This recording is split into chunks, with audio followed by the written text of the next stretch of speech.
One of the most standout features of Respawn's Apex Legends is the title's Smart Comms ping system, which gives players a way to clearly and effectively communicate on the fly without access to a keyboard or a microphone. The system itself lets players ping a point of interest with the quick press of a button. This displays a marker on teammates' screens and triggers a vocal call out from in-game characters. Players can open a wheel to select the specific ping they want to send out, but the default callouts are entirely conditional to what was tagged, making it simple to warn of an approaching enemy, alert a teammate to a neat item find, without needing to use in-game chat. It's a neat touch that opens the squad-based battle royale game up to players that, for whatever reason, would not want to be able to use microphone-based chat with randomly assigned teammates. And Respawn says a lot of thought went into creating a system that accomplishes just that. A tweet sent by the game's official Twitter account offers a quick rundown of how the dev team playtested to fine-tune this feature. For a month, the team muted myths and assigned random in-game names to playtesting decks, requiring an entire unit of 3-person squads to call out enemy locations, strategy suggestions, and need finds using only the in-game smart comms system that allowed us to feel things out in an authentic way. Reads the tweet. Awesome to see folks using and enjoying smart comms. Entertainment retailer HMV is facing administration for the second time in 6 years, putting around 200 jobs at risk. The 97-year-old high street chain, which is best known for selling music, DVDs, and video games, witnessed a downturn in sales over Christmas, with the DVD sector in particular struggling to maintain momentum. As reported by The Guardian, the company intends to keep 125 UK stores open, while it continues negotiating with suppliers and potential buyers, and has called in Administrators Club to oversee proceedings. Restructuring outfit previously saved HMV from administration back in 2013, but the company's executive chairman Paul McGowan has lamented the growing apathy towards the United Kingdom high street. During the key Christmas trading period, the market for DVDs fell by over 30% compared to the previous year, and while HMV performed considerably better than that, such a deterioration in a key sector of the market is unsustainable, commented McGowan. HMV has clearly not been insulated from the general malaise of the United Kingdom high street, and has spurred the same challenges with business rates and other government-centric policies, which have led to increased fixed costs in the business. McGowan also explained that business rates alone represented an annual cost of $15 million,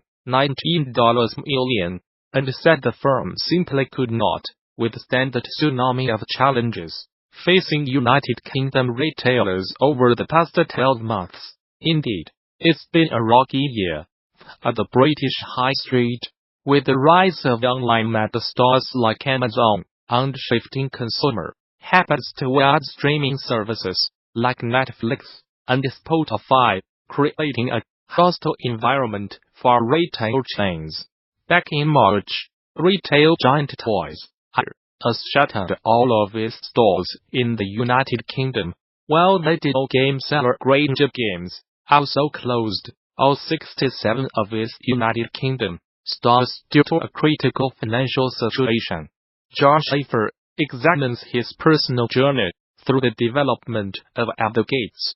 Game developer and Civilization V lab designer Josh Schaefer has shared a deeply personal post on his blog about his life during the development of his game At the Gates, offering an honest retelling of the toll indie development can take on a person and the complicated responsibilities and rationalizations of solo development. It's a story that will no doubt resonate with other game developers, both indie and AAA, and Schaefer also shares his experiences as a sort of cautionary tale to other game developers, with the goal of giving fellow devs advice and encouragement to avoid or weather the same complications and pressure he's enduring at the Gates' 7-year development.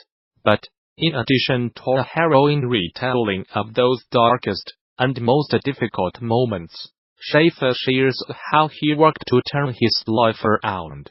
First through small changes and focusing on overcoming seemingly small hurdles, one at a time.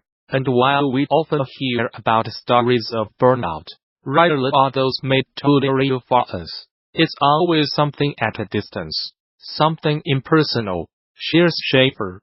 In this article I hope to pull back the curtain and show how bitterly dark it can be behind the public veneer. There were many moments where I did giving up on everything, and saw no future for myself, none whatsoever.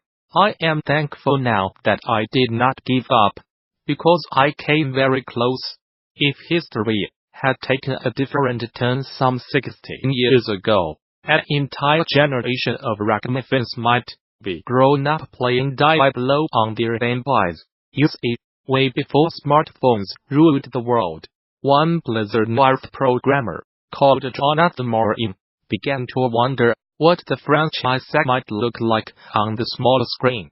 Speaking to Variety for a recent feature, Morin revealed, not curious about the idea, after spying the Game Boy dev kit in a studio corridor. After mulling it over, he eventually began working on a secret Pokemon-inspired prototype he called Diablo Jima. Pokemon was really big at the time, he recalled. We thought we might do something similar where you could fight these monsters and get this whole different genre, age group. Because Diablo was for adults, that was the genesis of it.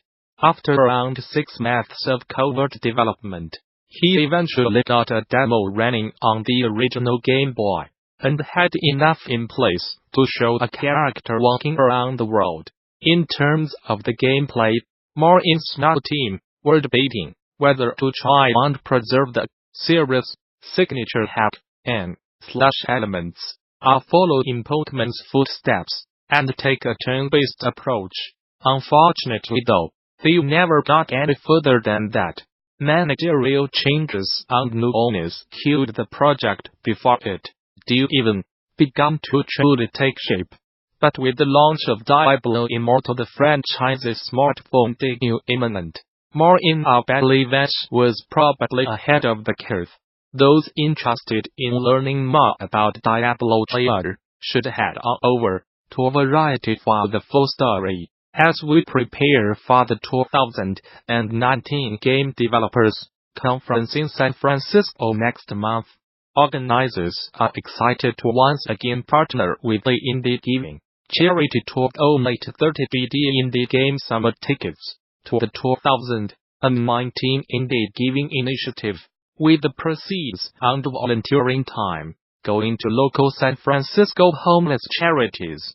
The goal of this long-standing partnership with Indie Giving is to give back to people in need and give indie game makers who are generous with their time an opportunity to attend DD with a relevant price. Once again, DD organizers have reserved 13 of the popular limited indie games Summit passes, which always sell out quickly, for purchase through the Indie Giving Package program. When donating to receive these $399 Indie Giving packages, you must also agree to give back to the local community by volunteering to participate in an on-site project with a GD 2019.